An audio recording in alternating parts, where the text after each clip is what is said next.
Hello my dear students, আমরা class 11-এর vector চ্যাপ্টারটা start করেছিলাম এবং সেখানে আমাদের অলরেডি দুটো পার্টে লেকচার দেওয়া হয়েছে। ফার্স্ট পার্টে প্রিলিমিনারি কনসেপ্ট এবং সেকেন্ড পার্টে ট্রায়াঙ্গেল ল, প্যারালেলোগ্রাম ল এগুলো সম্বন্ধে বলা হয়েছে। আজকে আমরা শিখবো কি ভেক্টরের সাবস্ট্রাকশন। আমরা অ্যাডিশন শিখেছি ট্রায়াঙ্গেল ল দিয়ে বা প্যারালেলোগ্রাম ল দিয়ে। তো আজকে আমরা শিখবো ভেক্টরের সাবস্ট্রাকশন, কিভাবে দুটো ভেক্টরকে আমরা সাবস্ট্রাক্ট করবো বা বিয়োগ করবো, দুটি ভেক্টরের বিয়োগ। দেখো, ভেক্টরের বিয়োগ মানে কি বোঝায়? নর্মালি আমরা বিয়োগ বলতে কি বুঝি? ধরো 10 মাইনাস 3 আমাদেরকে যদি বিয়োগ করতে বলে আমরা বিয়োগ করে দিই যে 7, কিন্তু বাস্তবে বিয়োগ বলে কোনো কিছু হয় না। যেটা হয় সেগুলো সবই যোগ। আমরা 10 বিযুক্ত 3 বলতে কি করছি? 10-এর সঙ্গে মাইনাস 3কে যোগ করি, অর্থাৎ বিয়োগ করি না 10 থেকে 3, 10-এর সঙ্গে যোগই করি, শুধুমাত্র 3টাকে ঘুরিয়ে দিই, -3 করে নিই, তারপর তাকে যোগ করি। তো ভেক্টরের ক্ষেত্রেও যখন ভেক্টরের বিয়োগ করব এই একই কনসেপ্টে ভেক্টরের বিয়োগ হবে। যখন দুটি ভেক্টরের আমরা বিয়োগ করব, ধরো a vector minus b vector যদি দেয় তো কি করব আমরা? a vector minus b vector যদি আমাকে করতে বলে কি করব? যোগ করব কার আর কার? a আর মাইনাস b এর। a আর মাইনাস b এর যোগ করলেই a ভেক্টর আর b ভেক্টরের মধ্যে বিয়োগফল আমরা পেয়ে যাব। তো যোগ কিভাবে করি? যোগ করার জন্য আমরা আগে সামান্তরিক সূত্র পড়েছি বা ত্রিভুজ সূত্র পড়েছি, সেখান থেকে আমরা যোগের ফর্মুলা জানি। যদি সামান্তরিক সূত্রের কথা ভাবি, ধরো এটা যদি a ভেক্টর হয়, এটা যদি b ভেক্টর হয়, সেক্ষেত্রে সামান্তরিক সূত্র ওয়াইজ লব্ধি ভেক্টরটা কোনটা হবে বা এদের যোগফল কোনটা হবে? এদের যোগফল হচ্ছে এই কর্ণটা।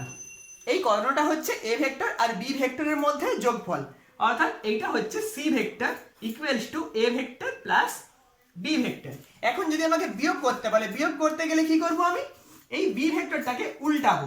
আমরা বিপরীত ভেক্টর থেকে জানি যে উল্টালে শুধুমাত্র ডাইরেকশনটা চেঞ্জ হলে ভেক্টরের আগে একটা মাইনাস সিম্বল বসে যায়, অর্থাৎ b ভেক্টর থেকে যদি এই দিকে তীর চিহ্নটা দিয়ে দেই, এটা হয়ে যাবে কি? Minus b vector. এখন আমরা করতে চাইছি কি? a ভেক্টর থেকে b ভেক্টরের বিয়োগ, অর্থাৎ a ভেক্টর আর মাইনাস b ভেক্টরের যোগফল। দেখো এইটা তাহলে মাইনাস b ভেক্টর হয়ে গেছে, এইটা a ভেক্টর হয়ে গেছে, এদের যোগ করলেই আমরা a ভেক্টর থেকে b ভেক্টরের বিয়োগফলটা পেয়ে যাব। তো এদের যোগফল কোনটা হবে? এই কর্ণটা, অর্থাৎ এইটা। এইটা হবে কি? a ভেক্টর আর b ভেক্টরের মধ্যে বিয়োগফল বা a ভেক্টর আর মাইনাস b ভেক্টরের মধ্যে যোগফল। এই কর্ণটা ইন্ডিকেট করছে দুটি ভেক্টরের বিয়োগ। দেখো এই কর্ণটা মানে কি? আবার এই কর্ণটা, এটা মানে এটা হবে। অর্থাৎ আমি যদি সামান্তরিক সূত্রের কথা ভাবি, যে একটা সামান্তরিকের যদি একটা বাহু, দুটি সন্নিহিত বাহু যদি দুটি ভেক্টরের মান আর দিককে নির্দেশ করে, তাহলে এই কর্ণটা দিয়ে যদি তাদের লব্ধির মান নির্দেশ হয়, অপর কর্ণটা দিয়ে কি হবে? তাদের বিয়োগফল নির্দেশিত হবে। তো এইভাবে আমরা দুটি ভেক্টরের বিয়োগ করে নিতে পারবো। তো দেখো এই অ্যাঙ্গেলটা ধরে নাও আলফা, তাহলে এই অ্যাঙ্গেলটা কত হবে? 180 মাইনাস আলফা। তাহলে আমরা যদি ভেক্টর অ্যাডিশনের ফর্মুলা জানি যে c square equals to a square plus b square plus 2ab cos alpha, এটা হচ্ছে ভেক্টর অ্যাডিশনের ফর্মুলা। তো এই ফর্মুলায় যদি অ্যাপ্লাই করি তাহলে কি আসবে? a ভেক্টর আর b ভেক্টর মাইনাস b ভেক্টরের যোগফল, সেটা আমি ধরে নিলাম c ড্যাশ। c ড্যাশ এর স্কয়ার সমান কত হবে? a square plus b square plus 2ab cos 180 minus alpha. দেখো মাইনাস বি বসাইনি, কেন মাইনাস বি বসাইনি? এগুলো সব আমরা মড করেছিলাম। যদি mod of minus B vector করি তাহলেও কিন্তু সেটা বি আসবে। মড অফ বি ভেক্টর করা মানে বি আসবে, আর mod of minus B vector করা মানেও বি আসবে। সেই জন্য এখানে এগুলো যেগুলো, এটা 2 into mod of A mod of B, তাই এখানে আমি আর মাইনাস বি বসাইনি, শুধুমাত্র অ্যাঙ্গেলটাকে চেঞ্জ করেছি cos 180 minus alpha. a square plus b square cos 180 minus alpha কি হয়? তোমরা ম্যাথে পড়েছো all sine tan cos, all sine tan cos. এখানে অল পজিটিভ, এখানে সাইন পজিটিভ, এখানে ট্যান পজিটিভ, এখানে কস পজিটিভ। তো 180 মাইনাস আলফা মানে কি? 90 ইন্টু 2 মাইনাস আলফা, অর্থাৎ এই জায়গায় সাইন পজিটিভ হতো কিন্তু কস হবে কি? নেগেটিভ। তাহলে এটা হয়ে যাবে কত? Minus 2ab cos alpha. অর্থাৎ এই যে লব্ধি ভেক্টরের মান সেটা কত হলো? বা a ভেক্টর আর মাইনাস b ভেক্টরের যে যোগফল বা a ভেক্টর থেকে b ভেক্টরের বিয়োগফল, a square plus b square minus 2ab cos alpha. এটা হচ্ছে দুটি ভেক্টরের বিয়োগ। আর এখান থেকে আমরা অ্যাঙ্গেলও বের করে নিতে পারবো। এইটা যদি tan থিটা হয়, এইটা যদি থিটা ড্যাশ হয়, সেক্ষেত্রে ট্যান থিটা ড্যাশ কত আসবে বা ট্যান থিটা কত আসবে তোমরা ওই B sine alpha by A plus B cos alpha formula থেকে বের করে নিতে পারবে। তো এইভাবে আমরা দুটি ভেক্টরের বিয়োগফল বের করব। এরপর আমরা শিখবো ভেক্টরের বিভাজন। তো ভেক্টরের যোগ শিখলাম, বিয়োগ শিখলাম, এবার শিখবো ভেক্টরের বিভাজন। ভেক্টরের বিভাজন মানে কি? আগে আমরা ভেক্টরের যোগ যেখানে করেছি দুটো ভেক্টর দেওয়া থাকতো, তাদের একটা যোগফল বের করতাম বা লব্ধি বের করতাম, ভেক্টর সংযোজন বলতাম সেটাকে। ভেক্টর বিভাজন হচ্ছে ভেক্টর সংযোজনের বিপরীত প্রক্রিয়া। অর্থাৎ একটা ভেক্টর দেওয়া আছে আমাকে, সেখান থেকে আমাকে দুটো ভেক্টরে রূপান্তরিত করতে হবে, দুটো ভেক্টরে বিভাজিত করতে হবে, সেটাই হচ্ছে ভেক্টর বিভাজন। তো সেটা কিভাবে করব? দেখো, ভেক্টর সংযোজনের উল্টা প্রক্রিয়া বললাম। আগে কি হতো, এ দেওয়া ছিল, বি দেওয়া ছিল, আমি আর ক্যালকুলেট করতাম, সেটার জন্য সামান্তরিক সূত্র বা ত্রিভুজ সূত্র, সেটা ভেক্টর সংযোজন। এখানে কি হয়েছে, ধরো উল্টাটা, আর দেওয়া আছে, তোমাকে এ ভেক্টর আর বি ভেক্টর বের করতে বললো, বা এ ভেক্টর আর বি ভেক্টরে বিভাজিত করতে বললো, সেটা কিভাবে আমরা বের করব? দেখো, তো আমরা যদি এই ত্রিভুজ ও এ বির কথা ভাবি, এই ত্রিভুজ ও এ বিতে আমরা একটা ত্রিভুজের ধর্মাবলী, তোমাদের ম্যাথে ক্লাস 11 এ একটা চ্যাপ্টার আছে ত্রিভুজের ধর্মাবলী, ওখানে একটা ফর্মুলা আছে, সেই ফর্মুলাটা আমরা একটু অ্যাপ্লাই করব। সেই ফর্মুলাটা কি সেটা একটু আগে জেনে নাও। ফর্মুলাটা হলো এরকম, ধরো একটা ত্রিভুজ যদি আমি নিই এ বি সি, একটা ত্রিভুজ নিলাম, তো বাহুগুলো আর তাদের বিপরীত কোণের সাইনের অনুপাতটা কনস্ট্যান্ট থাকে। মানে A B by sine C equals to BC by sine A equals to AC by sine B. বাহু আর তাদের সাইনের অনুপাতটা ধ্রুবক থাকে। তো এখানেও আমি ওই ফর্মুলাটা অ্যাপ্লাই করব। দেখো এখানে তাহলে কি হবে, আমি যদি ত্রিভুজ ও এ বির কথা ভাবি, এখানে একটা একটা করে বাহু নাও। প্রথমে ও এ বাহুটা নিচ্ছি, ও এ বাহু বাই তাদের বিপরীত কোণ। ও এ বাহুর বিপরীত কোণ কোনটা? কোণ O B A, sine O B A equals to, যদি বি এ বাহু নিই, B A divided by sine angle B, B A বাহু তাদের বিপরীত কোণ হচ্ছে এটা, B O A equals to sine O B বাহুটা যদি নিই, sorry, O B by sine তাদের বিপরীত কোণ কোনটা? ও বি বাই সাইন এই অ্যাঙ্গেলটা, সাইন কোণ ও এ বি। এবারে কোণটা কি একটু দেখো, আমি এই ডায়াগ্রামটাতে একটা আর ভেক্টর দেওয়া আছে, আর ভেক্টরকে এ ভেক্টর আর বি ভেক্টরে কনভার্ট করতে চাইছি। তো আর ভেক্টরের সঙ্গে এ ভেক্টরের অ্যাঙ্গেল ধরে নিলাম আলফা, বি ভেক্টরের অ্যাঙ্গেল ধরে নিলাম বিটা, আর ভেক্টরের সঙ্গে অ্যাঙ্গেল দুটো ধরে নিলাম, এ ভেক্টরের সঙ্গে আলফা, বি ভেক্টরের সঙ্গে বিটা। এবং ও ভেক্টর থেকে সবগুলোই দেখো বাইরের দিকে যাচ্ছে, এও বাইরের দিকে, আরও বাইরের দিকে, বিও বাইরের দিকে। এটা আমরা কনসিডার করলাম একটা ডায়াগ্রাম। এইটা যদি আলফা হয় আর এটা যদি বিটা হয়, এইটা বিটা মানে এই অ্যাঙ্গেলটাও বিটা, সমান্তরাল একটা ভেদক, তাহলে এইটা বিটা মানে এইটাও বিটা। দেখো এইটা বিটা, এইটা আলফা। এখন এই ত্রিভুজটার ক্ষেত্রে ত্রিভুজের তিনটা কোণের সমষ্টি কত? 180 ডিগ্রি। তাহলে এই ত্রিভুজের এই অ্যাঙ্গেলটা কত হবে? 180 মাইনাস আলফা প্লাস বিটা। তাহলে এই ত্রিভুজটার অ্যাঙ্গেলটা পেলাম 180 মাইনাস আলফা প্লাস বিটা। আর আমরা আগে যেগুলো কনসিডার করেছিলাম ভেক্টর অ্যাডিশনের ক্ষেত্রেও, যে ধরে নেব mod of OA that is equals to OA equals to mod of A equals to A. Similarly for mod of OB equals to OB equals to mod of R equals to R. অর্থাৎ আমি শুধু mod গুলো consider করছি বা magnitude গুলো consider করছি। আর mod of OC equals to mod of B equals to B। এরপর এই মানগুলো একটা একটা করে আমরা এখানে বসাবো। তাহলে মানগুলো বসাও। প্রথমে ও এর মান কত? ও এ মানে এই বাহুটা, এই বাহুটার মান হচ্ছে দেখো mod of A মানে a বাই সাইন কোণ ও বি এ মানে বিপরীত কোণটা, ও বি এর মান কত? Beta, sine beta equals to B A মানে বি ডিভাইডেড বাই তাদের বিপরীত কোণ কোনটা দেওয়া আছে? সাইন বি ও এ মানে এই কোণটা alpha, sine alpha equals to O B মানে কোনটা? এইটা, আর ডিভাইডেড বাই সাইন কত হবে? এই অ্যাঙ্গেলটা মানে 180 মাইনাস আলফা প্লাস বিটা।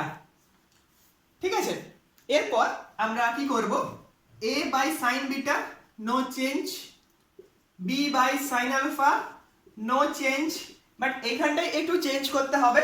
যেরকম বললাম যে অল সাইন ট্যান কস এর কথা ভাবো, ম্যাথে যেটা তোমরা করে এসছো অল সাইন ট্যান কস, তাহলে 180 মানে কি 90 ইন্টু 2 মানে এখানে গেল, তার থেকে আলফা প্লাস বিটা বাদ যাবে মানে এখানে, তাহলে এটা কার ঘর, সাইনের ঘর, এটা অল, এটা সাইন, এটা ট্যান, এটা কস, তাহলে এটা সাইনের ঘর মানে এখানে পজিটিভ, আর 90 ইন্টু 2 আছে ইভেন ভ্যালু মানে সাইনটা সাইনে থাকবে, অর্থাৎ এটা কি আসবে sine of alpha plus beta, sine of alpha plus beta.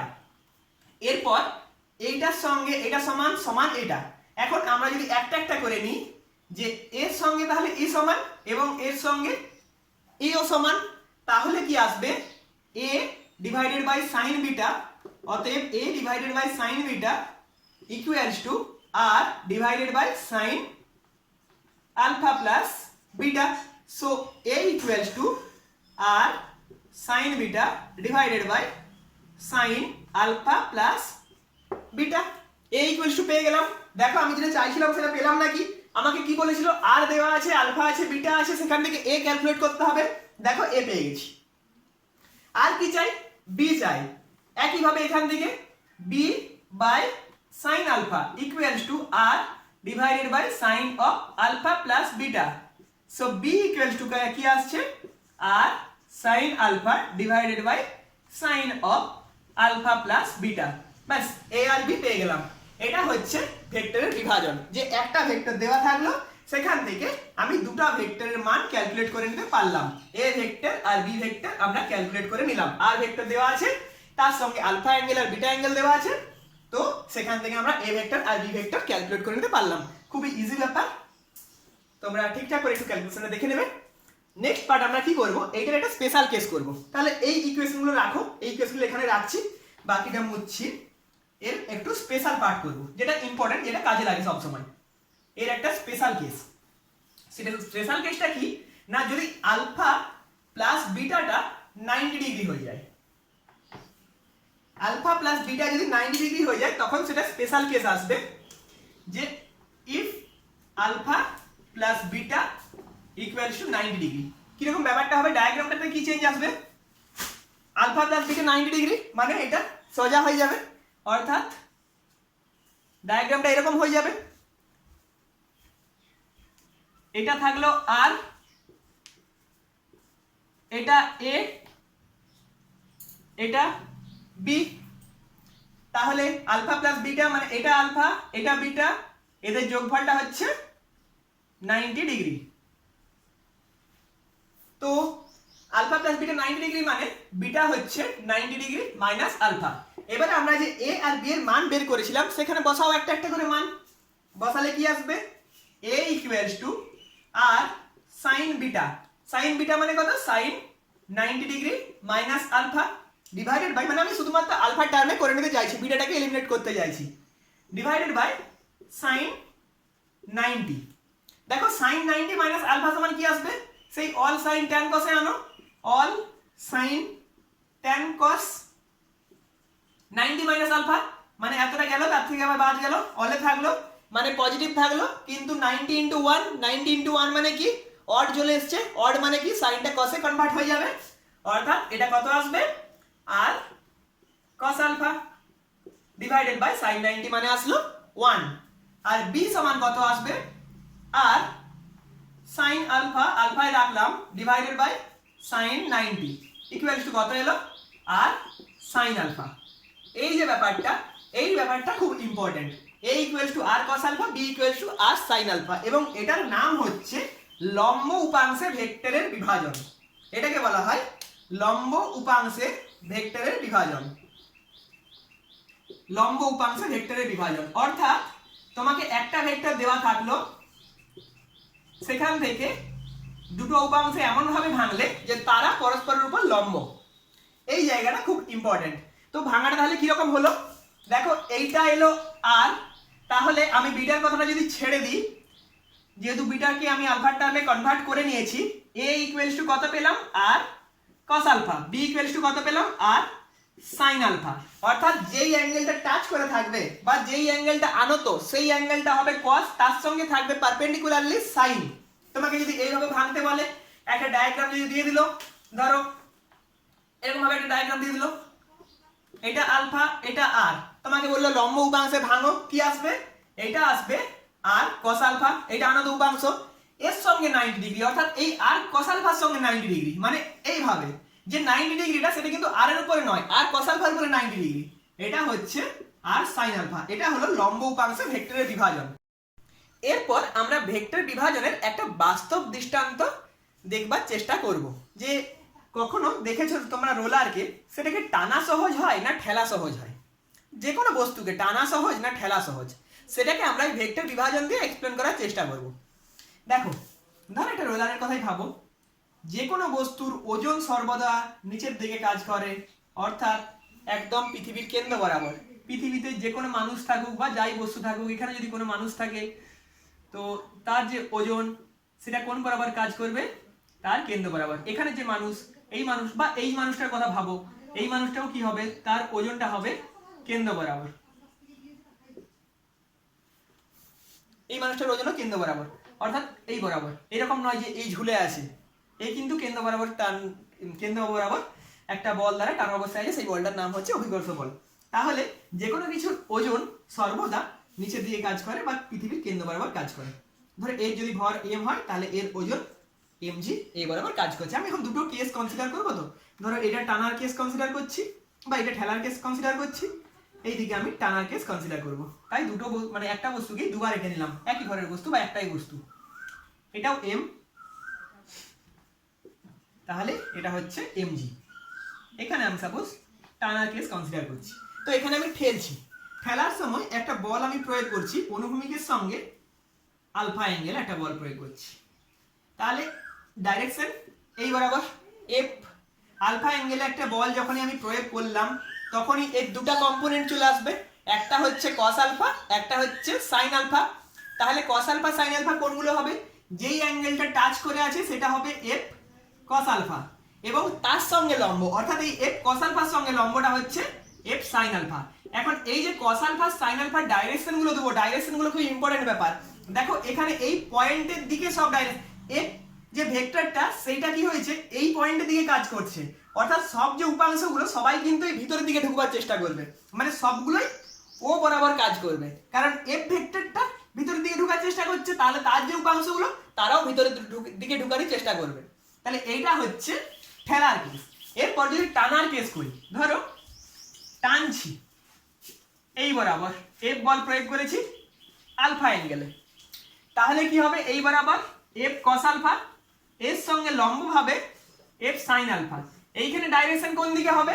দেখো বলটা কি হয়েছে? বাইরের দিকে বেরাচ্ছে, এই ও বিন্দু থেকে বল বাইরের দিকে বেরোচ্ছে, তাহলে সব যে উপাংশগুলো তারাও বাইরের দিকে বেরাবে, অর্থাৎ এই বরাবর হবে f cos আলফা, এই বরাবর হবে f sin আলফা। এটাকে একটু ঠিকঠাক করে খেয়াল রাখবে, যখন উপাংশে ভাঙি তখন আমাদের দুটো তিনটে জিনিস ভুল হয়।